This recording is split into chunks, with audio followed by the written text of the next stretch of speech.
So let me kind of go over the thing about the golf ball and the golf club. There's very limited, I guess, ranges that this club can be swung on to optimize distance. Now, depending on the combination of loft and backspin, that determines what our angle of attack is. So, but generally we want to be level to slightly up. You know, I like to be level because I want the ball always in the fairway. Long drive guys will go in 4 or 5 degree loft, but what has to happen? You have to kind of swing up on it more because 4 or 5 degrees loft produces no backspin on the ball practically. You know, they're trying to get it down to like 15, 1700, launch it high and just have the thing go as a rocket. That's not the average golfer.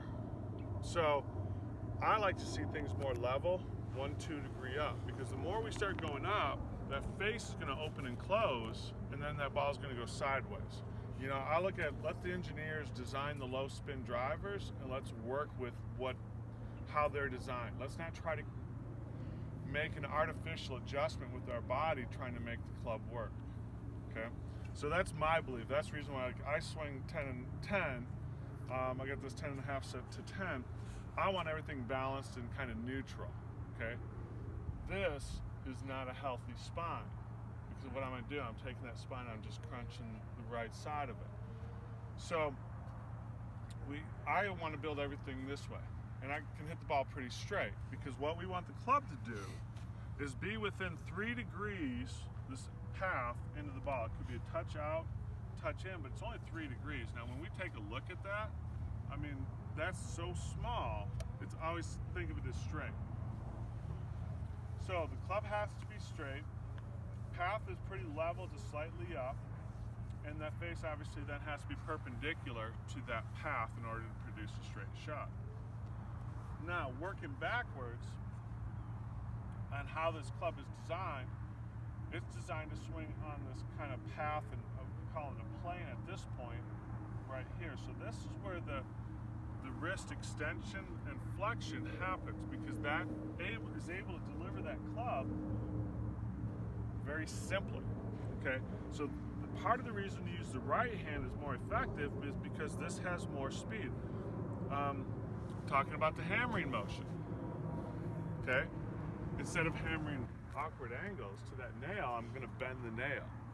So the center of mass of the hammer, center of mass of that nail, and the ball has to be all lined up. That's what we're doing. Show me the wrist action in the hammering. Okay, so there's extension and there's flexion. And so we see that there's no rotation of the shaft at all. So a lot of times if that club head is open on the way back and on the way down, what do we have to do? We have to take our energy and slow things down in order to get it squared back up. So the more I spin the shaft, I can get more speed, but is the face open or is the face closed?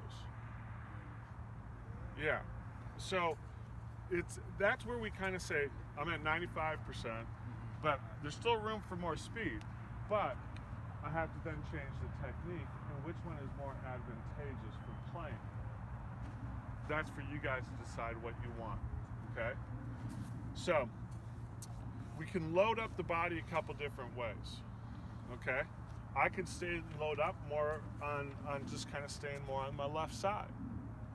I could load up more centered. That'd be like hitting balls feet together, okay? Those will produce about 85% of your distance. So if we want more distance, well then we need more of our body involved, but at the right time. Now I can load up a little bit more on my right side. And so we're going to talk about, and depending is, do the hips twist? The more the hips twist, that's going to be more of a centered rotation.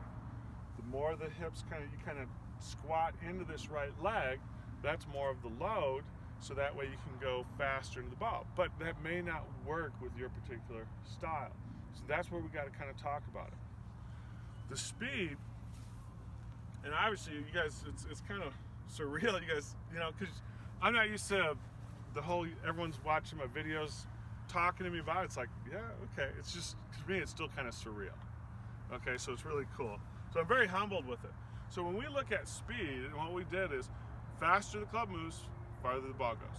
How can we create more speed? Okay, so if we're gonna throw a ball, how far could we throw a ball like this?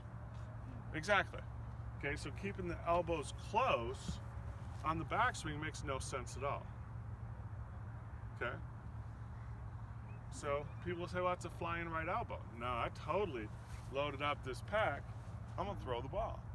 No one, well, I guess Philip Rivers is about the only one that kind of throws a little sidearm, but most of the guys, when you're pitching and throwing a ball, it's here. Man, I've spent like 10 years getting the elbow pointed at your hip. Those videos that talk about that, keep it.